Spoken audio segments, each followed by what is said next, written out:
The courtroom camera captured the exact moment when arrogance met its match. Karen Henderson, her face twisted with rage and flushed crimson red, stood pointing her finger directly at Judge Judy Sheindlin like a weapon aimed at the most feared television judge in America. The words that exploded from her mouth would be replayed 35 million times in the next 48 hours, becoming the most viral courtroom moment of the decade. "I pay your salary." The declaration hung in the air like a grenade that had just been thrown but hadn't yet exploded. What happened in the 7 seconds of absolute silence that followed would destroy Karen Henderson's life completely, expose her as a serial scammer who had stolen from hard-working contractors for years, and deliver the most satisfying justice in television history.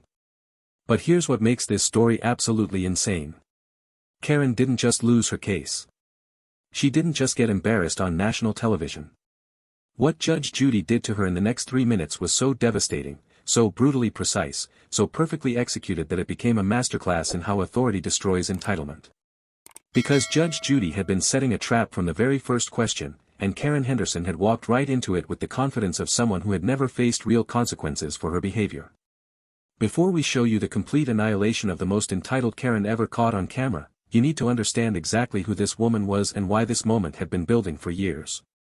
Hit that subscribe button right now because what you're about to witness will restore your faith that bullies eventually get what they deserve, and you won't want to miss a single second of this spectacular destruction. Karen Henderson was 48 years old, a substitute teacher from suburban Connecticut who had spent the last decade perfecting the art of weaponizing her status as a taxpayer against anyone she considered beneath her. She wasn't just your average difficult customer or complaining neighbor. Karen had elevated entitlement into a full-time hobby, a crusade, an identity that defined every interaction she had with the world around her. She called herself a taxpayer advocate and citizen watchdog, terms that sounded noble and civic-minded until you realized what they actually meant in practice. Karen spent her days filming government employees doing their jobs, looking for any minor infraction or perceived inefficiency that she could turn into content for her growing social media following. Her tactics were always the same, almost ritualistic in their execution. She would enter a post office, a DMV, a public library, or any government building with her phone already recording. Then she would create a problem, manufacture a complaint, escalate a minor issue into a confrontation, all while her camera captured what she would later edit into a gotcha video showing lazy government workers disrespecting hard-working taxpayers like herself. Her catchphrase, the one she used in at least 15 documented incidents across 3 years, was always the same. "I pay your salary." Those 4 words were her weapon, her shield, her justification for treating public employees like personal servants who existed solely to cater to her demands. Karen's digital footprint told the story of someone addicted to the power trip of intimidating people who couldn't fight back. She was the admin of a local Facebook group with over 3,000 members, an echo chamber where she rallied other angry residents against what she called government waste and bureaucratic incompetence. Her posts received hundreds of likes and shares, creating a feedback loop that reinforced her belief that she was doing important work, holding the system accountable, fighting for the little guy. But anyone who actually knew Karen understood the truth. She wasn't fighting for anyone but herself, and her crusade against government employees was just the public face of a much darker pattern of behavior. The real Karen Henderson, the one that Judge Judy's research team had uncovered, was far more sinister than a simple social media gadfly. Karen had a history that would make your blood boil, a pattern of deliberately targeting people who worked with their hands and depended on prompt payment to feed their families. Over the past 4 years, Karen had hired contractor after contractor for work on her home, and with each one, she had executed the exact same scam with ruthless efficiency. She would hire someone for a legitimate job, agree to the price, sign the contract, and even express satisfaction with the work while it was being completed. Then, when it came time for final payment, Karen would transform into a completely different person. The accusations would start flowing. The work was substandard. There was damage to her property. The contractor had violated the terms of their agreement. But Karen never provided specifics, never offered concrete evidence, never allowed the contractor an opportunity to actually fix whatever she claimed was wrong. Instead, she would refuse payment, launch a social media campaign to destroy their reputation, post 1-star reviews on every platform imaginable, and share their phone numbers in her Facebook group, unleashing a flood of harassment that would devastate their small businesses. Chen represented everything that Karen Henderson had learned to exploit over her years of perfecting her contractor scam. He was a small business owner without the resources to fight back legally, an immigrant who had built his reputation on hard work and integrity, and someone whose livelihood depended entirely on word-of-mouth recommendations and online reviews. When Karen targeted David, she thought she had found another easy victim who would simply walk away from the final payment rather than face the expensive nightmare of legal action. But she had made one critical miscalculation. David Chen was not going to let a bully destroy everything he had spent 15 years building, even if fighting back meant risking his family's financial security. David had come to America 17 years ago with $300 in his pocket, a toolbox inherited from his father, and an unshakable belief in the promise that hard work would be rewarded. He had started by taking the jobs that established contractors didn't want, the small repairs and minor renovations that barely covered his expenses. But David approached every single job, no matter how small, with meticulous attention to detail and genuine pride in his craftsmanship. Within 5 years, he had built a reputation that any contractor would envy. Perfect 5-star ratings across every platform, a waiting list of customers who specifically requested him, and the kind of word-of-mouth reputation that money couldn't buy. He had achieved the American dream through nothing more than integrity, skill, and treating every customer's home like it was his own. When Karen Henderson contacted David about renovating her bathroom, everything seemed perfectly normal at first. She was friendly during their initial consultation, reasonable about the timeline, and agreed to his quote of $3,200 without any negotiation or pushback. David had no reason to suspect that this pleasant suburban homeowner was actually a predator who had refined her scam to an art form. The job itself went smoothly, exactly the way David's jobs always went. He showed up on time every single day, kept the work area clean, communicated clearly about his progress, and completed everything exactly as specified in the contract they had both signed.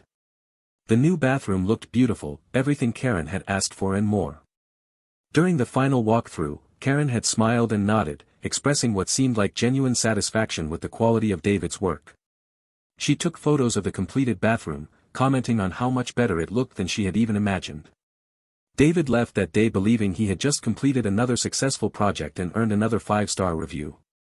He had already mentally allocated that $3,200 final payment, $1,500 toward his daughter's college tuition, $1,000 to catch up on some business expenses, and the rest to finally take his wife out for the anniversary dinner he had been promising her for months. But that final payment never came, and what happened instead would nearly destroy everything David had built. 3 days after completing the job, David sent Karen a polite invoice reminder, assuming she had simply been busy and forgotten. No response. After a week, he called her directly, leaving a friendly voicemail asking when would be convenient to collect the final payment. The phone call he received in return was from a woman he barely recognized as the friendly customer he had worked for.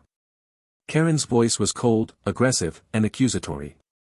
She claimed the work was substandard, that there were problems she hadn't noticed during the walkthrough, that David had somehow damaged other parts of her property. When David offered to come back immediately to address any concerns, Karen refused, saying she wouldn't allow someone so incompetent back into her home. Then the real nightmare began, and David watched helplessly as Karen executed a campaign of destruction that threatened everything he had worked so hard to build. Within 24 hours, 1-star reviews appeared on every platform where David's business had a presence. The reviews were detailed, emotional, and completely fabricated. Karen claimed David had destroyed her bathroom, damaged her walls, left her home in shambles, and then refused to fix his mistakes. She posted in local community groups, warning other homeowners to avoid this contractor at all costs. She found David's business phone number and posted it in her Facebook group with a message encouraging her followers to call and demand refunds for other customers she claimed David had scammed. The harassment was immediate and overwhelming.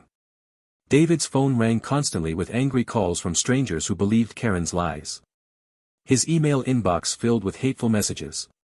Other potential customers saw the sudden flood of negative reviews and canceled their scheduled consultations. Within 2 weeks, David's business had dropped by 60%, and he was facing a financial crisis that threatened his family's security. His wife Jennifer begged him to just walk away, to write off the $3,200 as a loss and try to rebuild their reputation slowly. But David had seen what happened to the contractors who let Karen win. Their businesses never recovered. Their reputations stayed destroyed. And Karen moved on to her next victim, emboldened by another successful scam. David made the hardest decision of his professional life. He hired a lawyer he couldn't afford, gathered every piece of documentation he could find, and prepared to fight back against someone who had clearly done this before and gotten away with it.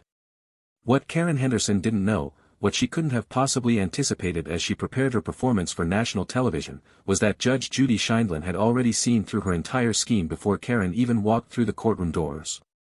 Judge Judy's research team had done something that terrified defendants and delighted audiences in equal measure. They had dug deep, following threads that connected Karen's current case with a pattern of behavior that stretched back years. By the time the cameras started rolling, Judge Judy had assembled a file on Karen Henderson that read like a prosecutor's dream, documenting not just one disputed contractor payment but an entire criminal enterprise disguised as consumer complaints. The investigation had started routinely enough, with Judge Judy's team reviewing the basic case file that Chen had submitted. A contractor claiming he completed work satisfactorily and deserved his final payment, opposed by a homeowner claiming substandard work and property damage. On the surface, it looked like the kind of he-said-she-said dispute that filled small claims courts across America every single day. But Judge Judy had developed an instinct over 25 years on the bench, a sixth sense that told her when something didn't add up in the paperwork. Karen's written statement had been too vague, too emotional, too focused on attacking David's character rather than documenting specific defects in his work. That alone had been enough to trigger a deeper investigation. What they found was damning beyond anything Judge Judy had expected. The research team discovered 3 previous contractors who had nearly identical stories about Karen Henderson. In 2019, James Martinez painted Karen's house, a job that took 2 weeks and came to $1,800. Karen had approved the work, signed off on completion, then refused the final payment claiming the paint was already peeling and showed poor workmanship. James, a father of 3 who couldn't afford legal fees, had eventually walked away from the money after Karen posted his phone number online and he received hundreds of harassing calls. In 2021, Robert Williams had installed new flooring throughout Karen's first level, a job worth $2,400. Same pattern, same accusations of substandard work, same refusal to pay, same social media campaign of destruction. Robert had tried to fight back through small claims court, but Karen had delayed and complicated the process until he finally gave up, unable to afford missing more work days for court appearances. In 2022, Linda Patterson had done electrical work in Karen's home, bringing everything up to code for $1,900. Linda, a single mother trying to build her own electrical contracting business, had been devastated when Karen executed the exact same playbook. Approval followed by accusation, refusal to pay followed by online harassment, reputation destruction followed by financial ruin. Linda had actually gone bankrupt within 6 months, her business destroyed by the combination of unpaid work and negative reviews that Karen had systematically posted across every platform. The pattern was undeniable, and it revealed something that made Judge Judy's blood boil. Karen Henderson was a predator who specifically targeted hard-working contractors, used their completed work without paying for it, and then destroyed their reputations to prevent them from fighting back. But the evidence that would ultimately destroy Karen came from her own digital footprint, from posts she had made thinking she was clever and untouchable. Judge Judy's team had discovered screenshots from Karen's Facebook group, posts where she had literally outlined her strategy for avoiding final payments to contractors. One post from 8 months earlier read like an instruction manual for fraud. "Here's how to avoid paying final bills to contractors," Karen had written, followed by a detailed explanation of how to find minor imperfections, how to refuse access for repairs, how to leave reviews timed for maximum damage, and how to use social media to make fighting back too expensive and exhausting for small business owners. Another post was even more explicit. "These contractors expect us to just hand over thousands of dollars," Karen had written. "Make them work for it. Make them prove every single charge. Most of them will just give up and move on to easier customers." Judge Judy had read those posts with the cold fury of someone who had spent decades watching bullies exploit good people. She had seen every type of scammer, every variety of con artist, every breed of entitled person who thought they could manipulate the system. But there was something particularly infuriating about Karen's scheme. She wasn't stealing from corporations or insurance companies or wealthy victims who could absorb the loss. She was systematically destroying hardworking immigrants and small business owners who depended on every single payment to feed their families and keep their businesses alive. Karen had found the most vulnerable targets possible and had refined her attack into a repeatable system that had netted her over $12,000 in unpaid contractor bills.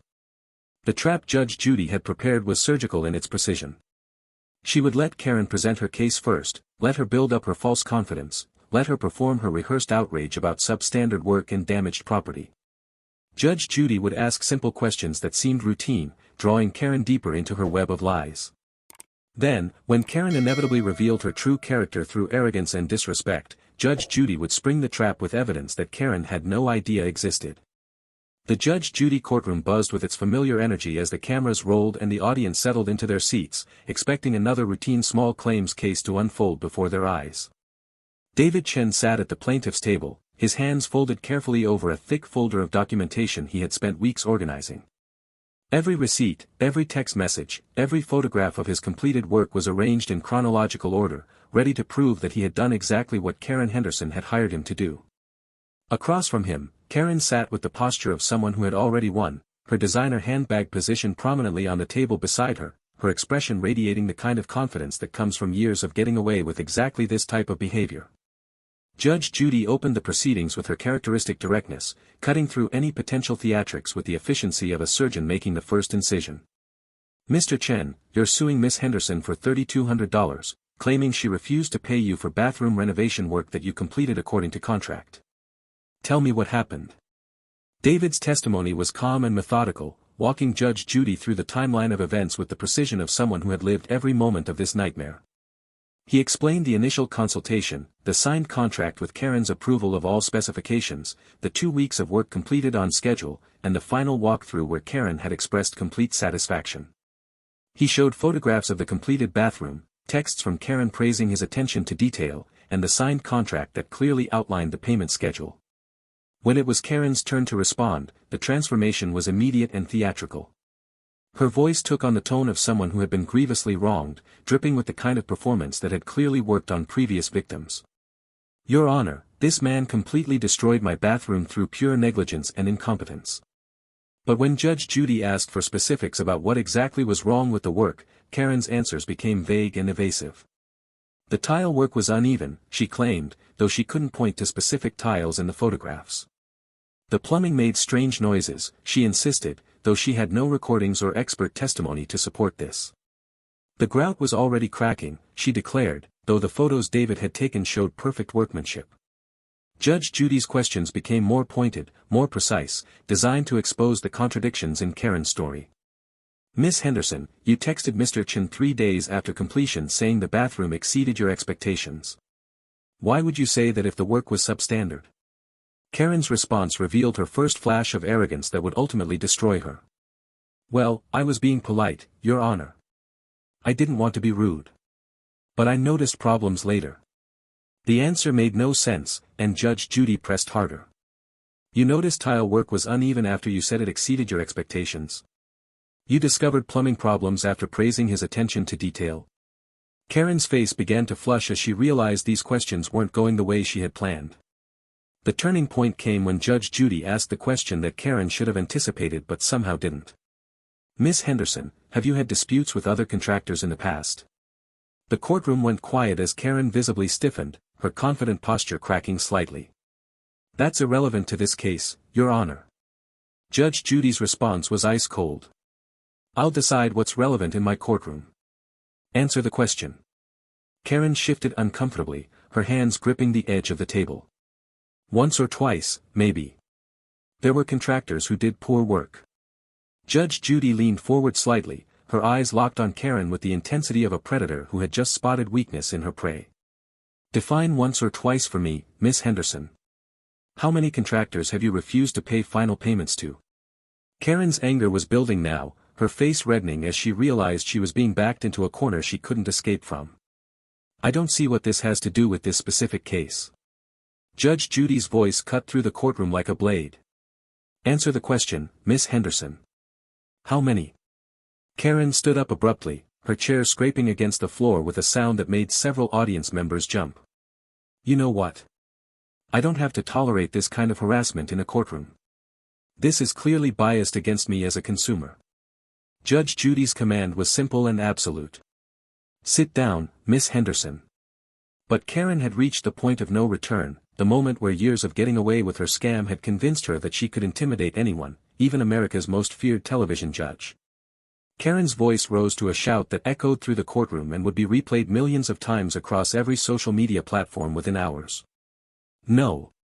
You're supposed to be impartial, but you're clearly taking his side because he's playing the victim. I came here expecting justice, and instead I'm being attacked. Your courtroom? I pay your salary. I'm a taxpayer, and you work for me. The silence that followed was absolute and suffocating. Every person in that courtroom froze, unable to believe what they had just witnessed. Karen stood there, chest heaving, fingers still pointed at Judge Judy, her face bright red with rage. The cameras captured every detail of the moment, the shock on David Chen's face, the wide-eyed disbelief of the audience members, and most importantly, Judge Judy's expression transforming from professional patience into something far more dangerous. The 7 seconds of silence that followed Karen Henderson's outburst felt like an eternity, a suspended moment in time where the entire courtroom held its collective breath waiting for the explosion they knew was coming. Judge Judy sat perfectly still in her chair, her hands folded calmly on the bench in front of her, her eyes locked on Karen with an intensity that made several audience members visibly uncomfortable. This was not the look of someone who had been intimidated or caught off guard. This was the expression of a judge who had been waiting for exactly this moment, who had predicted this explosion of entitlement, and who was now ready to deliver a lesson in respect and consequences that would echo across the internet for years to come. When Judge Judy finally spoke, her voice was calm and measured, carrying the kind of deadly quiet authority that was somehow more terrifying than any amount of shouting could ever be.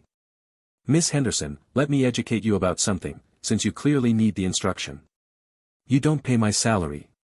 CBS Television does. I have a contract with a television network, a private corporation. You are not my employer. You are not my boss. You are not my supervisor. You are a litigant who signed an arbitration agreement to have your case heard in this forum. Karen tried to interrupt, her mouth opening to protest, but Judge Judy's raised hand stopped her cold. I'm not finished. When you signed that agreement, you waived your right to a public courtroom. This is private arbitration. So your little speech about being a taxpayer? Completely irrelevant. Utterly meaningless. And profoundly disrespectful. Karen's face had begun to transform, the angry red flush draining away to be replaced by an ashen pallor as the reality of her situation started to penetrate her wall of arrogance. But her voice still carried a thread of defiance when she tried to defend herself. Well, technically, as a taxpayer and a citizen, I have rights. Judge Judy cut her off with surgical precision. You have the right to be respectful in my courtroom. You have the right to present evidence, which you've failed to do. You have the right to tell the truth, which you've also failed to do. And you had the right to walk out of here with some dignity, which you just threw away when you decided to scream at me. The courtroom remained silent as Judge Judy reached for the folder that had been sitting on her bench since before the case began, the folder that Karen had noticed earlier but assumed was just standard court paperwork. Now, let's talk about your pattern of behavior, Miss Henderson, because I think it's very relevant to this case and to your credibility as a witness.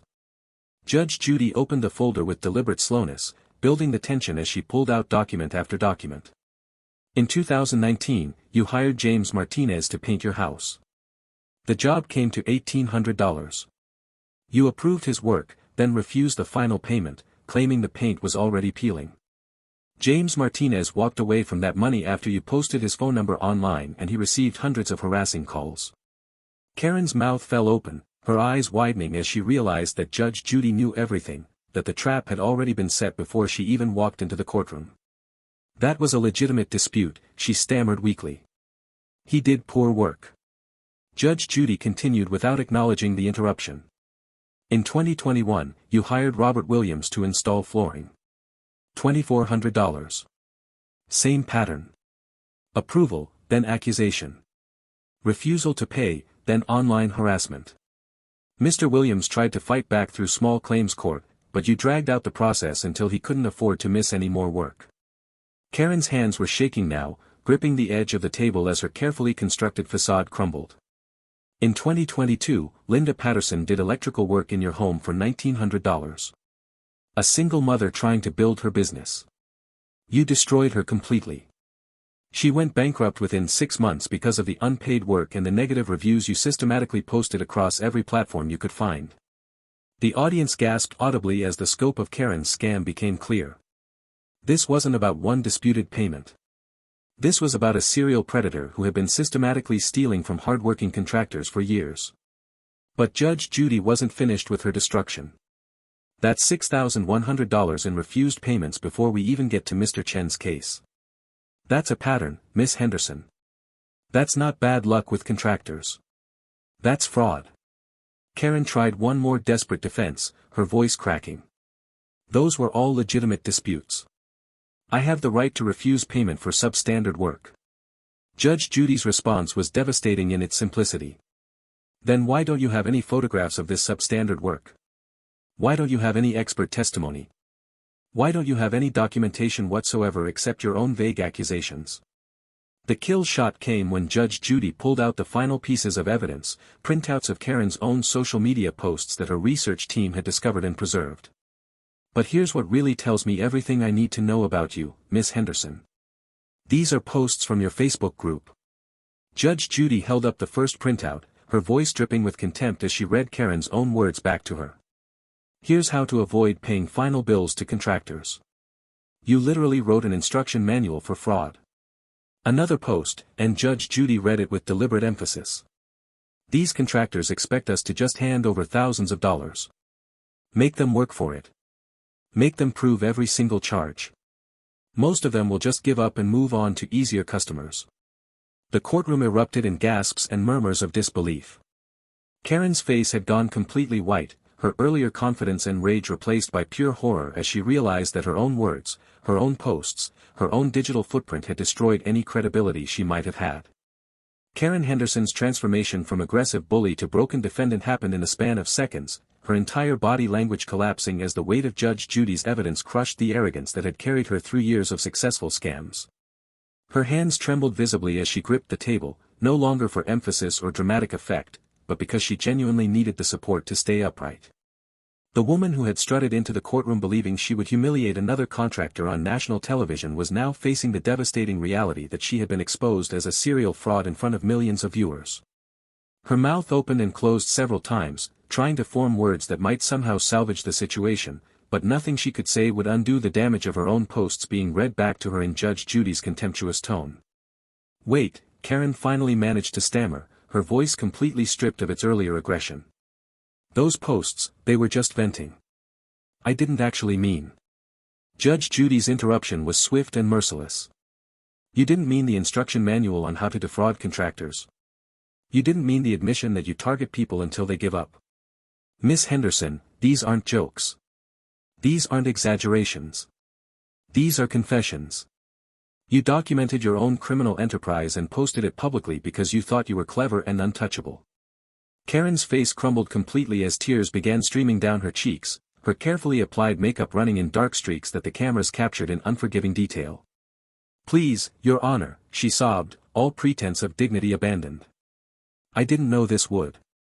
I never thought about it. I was just trying to protect myself as a consumer.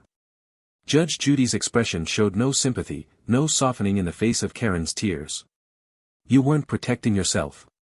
You were stealing from hardworking people who depended on those payments to feed their families. You weaponized social media and consumer review platforms to destroy the reputations of honest contractors. You turned being a customer into a scam where you got free work and they got bankrupt. The judgment I'm about to render isn't just about Mr. Chen, though he absolutely deserves every penny you owe him. This is about accountability for a pattern of fraud that has destroyed multiple small businesses and devastated multiple families. The ruling came down like a hammer, each word striking Karen with the force of absolute justice. Judgment for the plaintiff, David Chen, in the amount of $3,200 for unpaid work completed according to contract. Judge Judy paused, letting that sink in before continuing. Additionally, I am awarding Mr. Chen $2,500 in damages for the reputational harm you caused through your false reviews and social media harassment campaign. That brings your total judgment to $5,700, Miss Henderson. Karen's sob became a wail of despair as the financial reality hit her. But Judge Judy still wasn't finished delivering consequences. Furthermore, I am referring this case to the Connecticut Attorney General's Office for Investigation of Consumer Fraud. Your social media posts constitute evidence of a pattern of fraudulent behavior that may rise to the level of criminal charges. The gavel came down with a finality that echoed through the stunned courtroom.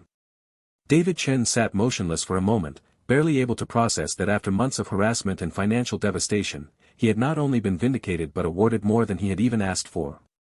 His eyes filled with tears, but these were tears of relief, of justice finally served, of validation that his work and his integrity had value. Karen remained standing, her body shaking with sobs, as the bailiff approached to escort her from the courtroom. Her cries echoed down the hallway as she stumbled out, the sound captured by microphones and destined to become part of the viral phenomenon that was already beginning to build. Within 24 hours, the video of Karen's outburst and subsequent destruction had exploded across every social media platform imaginable. The moment she screamed "I pay your salary" at Judge Judy had been clipped, shared, remixed, and memed into internet immortality. The hashtag "I pay your salary" began trending on Twitter, used ironically by millions of people mocking entitled behavior wherever they encountered it.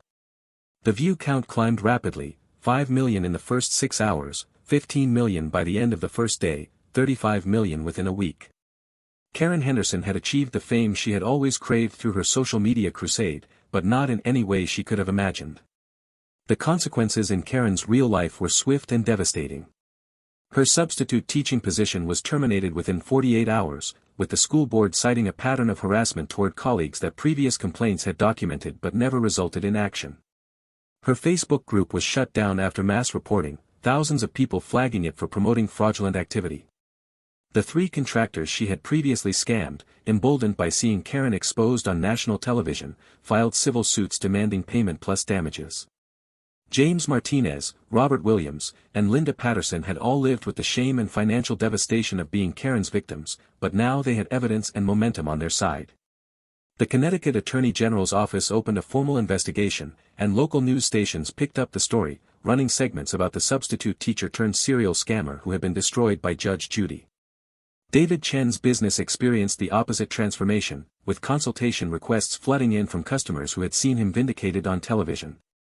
A GoFundMe created by complete strangers raised over $50,000 to help him recover from the financial damage Karen had caused. Local news featured him as the contractor who stood up to a bully and won, turning him into a symbol of the honest small business owner who refused to let fraud go unchallenged. Most importantly, he received full payment of the judgment within 48 hours, Karen's husband having apparently decided that paying quickly was preferable to additional media attention on their family. Smash that like button if you think Karen got exactly what she deserved for years of stealing from hardworking contractors. Comment justice served if you believe Judge Judy delivered the perfect response to someone who thought screaming "I pay your salary" would intimidate a judge with 25 years of experience. Subscribe and hit that notification bell because we have more incredible courtroom moments where entitled people learn that respect isn't optional and consequences are very real. Share this video with anyone who's ever been bullied by a customer who thought they could get away with fraud. The internet never forgets, and Karen Henderson learned that lesson in the most public and humiliating way possible. Sometimes the most satisfying justice comes not from violence or revenge, but from watching someone's own words and actions destroy the facade they spent years building. Karen thought she was untouchable, but she forgot one crucial truth. In Judge Judy's courtroom, arrogance doesn't protect you. It guarantees your destruction.